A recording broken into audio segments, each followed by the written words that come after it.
Ahoy there, Captain James Hawk, back again for Pirate Tales. Today we're going to talk about one of the most favorite pirate stories that's been renowned worldwide. It'd not be Treasure Island, because that book be a little too thick for what we're doing here on Pirate Tales. But this story is called How I Became a Pirate by Melinda Long and David Shannon.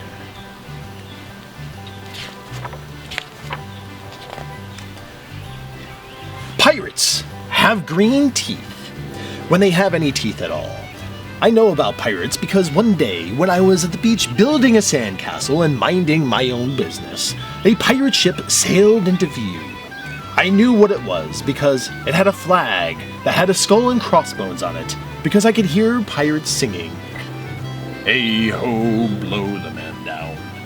They were a little off key.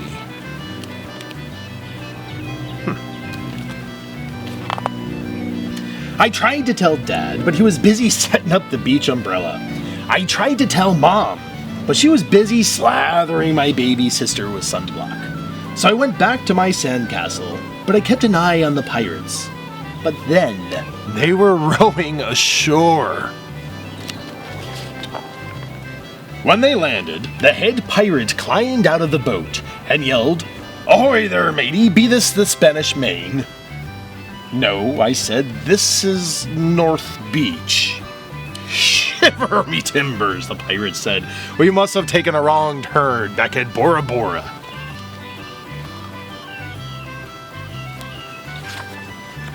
He walked around my sandcastle, and he looked at the moat, then yelled back at his crew, "He's a digger, he is, and a good one to boot." "A good one to boot," the others agreed. "What be your name, matey?" the head pirate asked. "Jeremy Jacobs, sir," I said.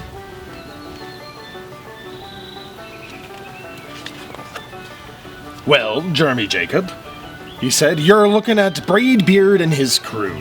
We be needin' a digger like yourself, and we have a chest of treasure to bury." "Aye, treasure!" the other shouted. "You're coming with us," Braidbeard told me. "I don't think Mom and Dad would mind, as long as I got back in time for soccer practice the next day."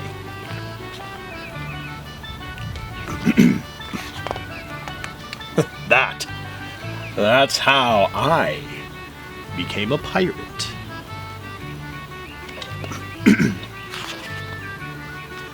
As soon as we are on board, Braidbeard showed me the chest of gold and jewels. "Gotta find a safe place for this here treasure. It's high time and we're off," he announced. "We're off!" we all shouted, and then we set sail. Look at Jeremy Jacobs, he's having the time of a life. He's covered in gold and jewels. He's even got a crown on his head.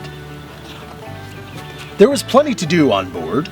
The pirates taught me to sing sea shanties, the louder the better, and to say real stuff like landlubber and scurvy dog. By dinner time, I could speak pirate perfectly. I also learned pirate manners. Braidbeard pounded his fist on the table. "Down the hatch, me laddies!" "Down the hatch!" they all shouted. Braidbeard gulped his food and said, "Hand over the meat!" "The meat!" we all roared. Nobody told us to finish our spinach. There wasn't any. Or to chew up our carrots. They weren't allowed on board. We talked with our mouths full, and nobody said please or thank you.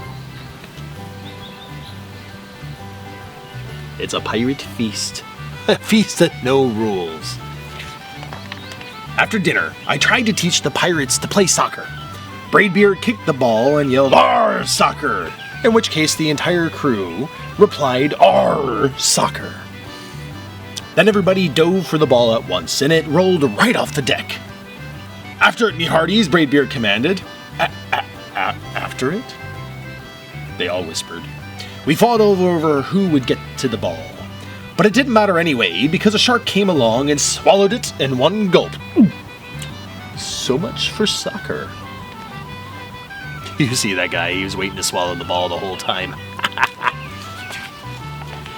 By now, it was past my bedtime, but nobody tells pirates to go to bed, to take a bath, or to brush their teeth.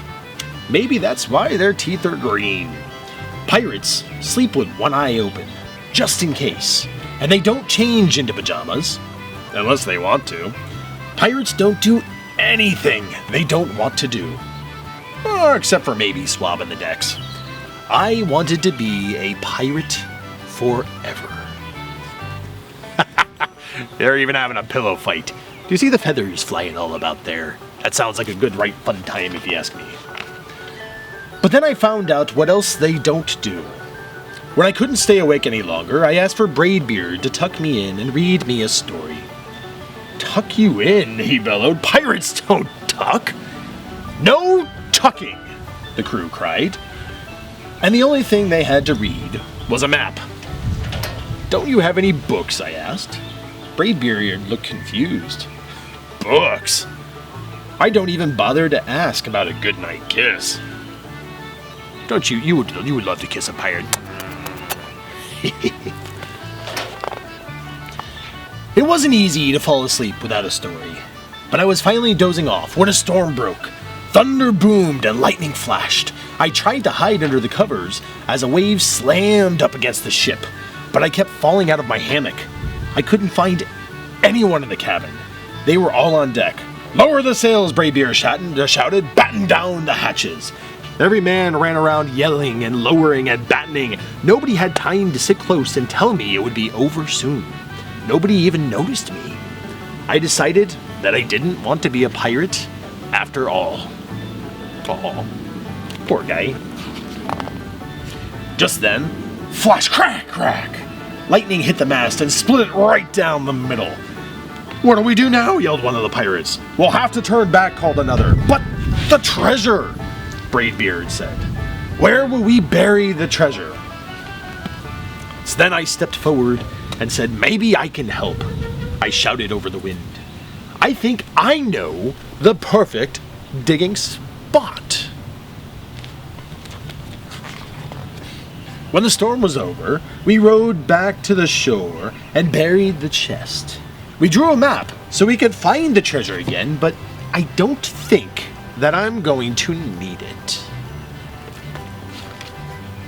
As it says on the map here, Jeremy Jacobs' backyard.